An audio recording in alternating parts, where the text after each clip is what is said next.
On the freezing cold morning of January 8th, 2025, the unhoused living on 42nd and Martin Luther King in Oakland had to leave the premises, no matter if they had a place to go or not. Thankfully, those living there had weeks to prepare, so there was just one resident left and a trailer that needed to move. Before the trucks and the street sweeping equipment came to take away all the trash, volunteers like Jazz Colibri were there helping move the trailer. They rented a U-Haul to move it with their own money. They also brought muffins and good spirits. When city employees arrived, they came with massive trucks that carried cranes to shovel away all the detritus. There is a lot. You could see why the city wanted to take action, as there were massive piles of trash. But what should the city expect? Like many U.S. cities, the homeless population is quickly increasing due to skyrocketing rents and little relief for those in need. In the past year, homelessness increased 18% across the nation, reaching a total of 771,480 people, the highest it's been since homelessness surveys began. Oakland alone saw the amount of encampments rise from 140 to over 1,400 since 2020. It's just too easy to become homeless now. One major event can flip a person's life upside down and send them skidding onto the streets, which is exactly what happened to this man. How long have you been staying in this area? For about 5 years. Oh my gosh, okay. Yeah. How did it get to this point? It's a long story. Pops made my girl's paying rent to him, but he wasn't paying rent to the landlord. Okay. So everybody got kicked out, and my girl had passed away.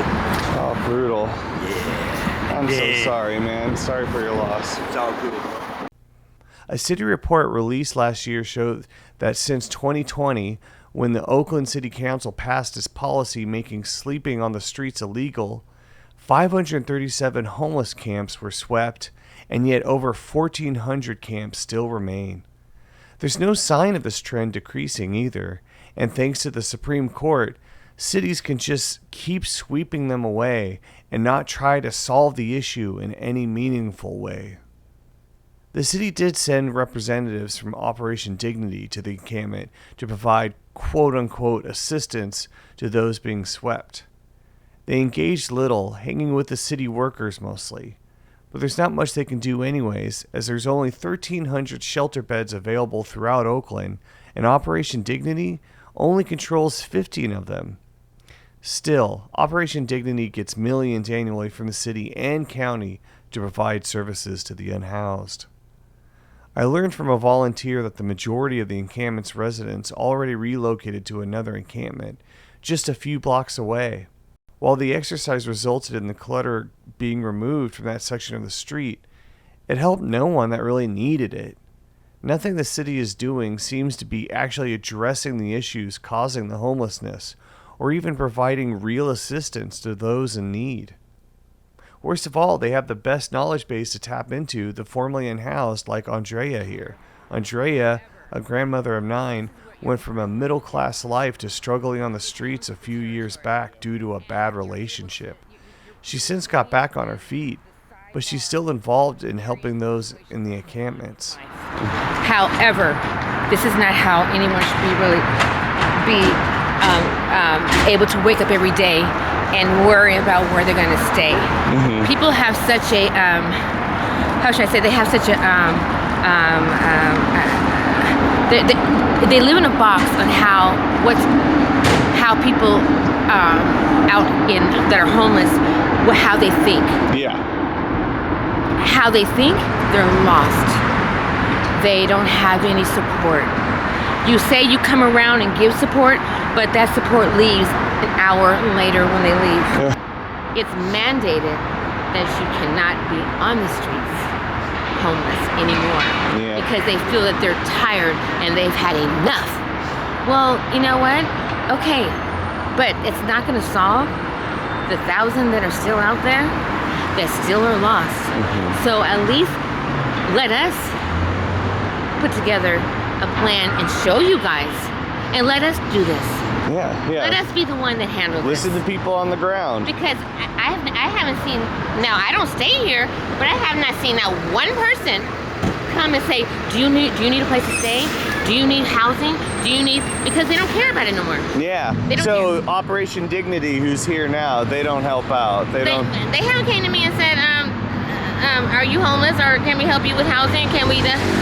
No, they haven't, because they are, again, another nonprofit organization that met the requirements to assist the city in certain resources. They're limited because their resources do not touch all areas.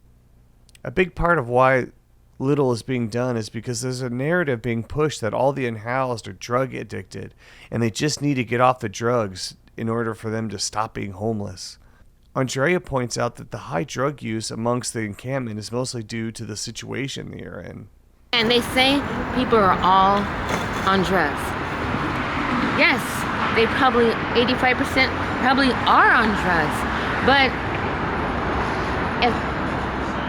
if they're surrounded by no one that's giving them any hope or giving them any way of a fresh start, they're gonna just sit and just sit and just sit and be comfortable living on the streets.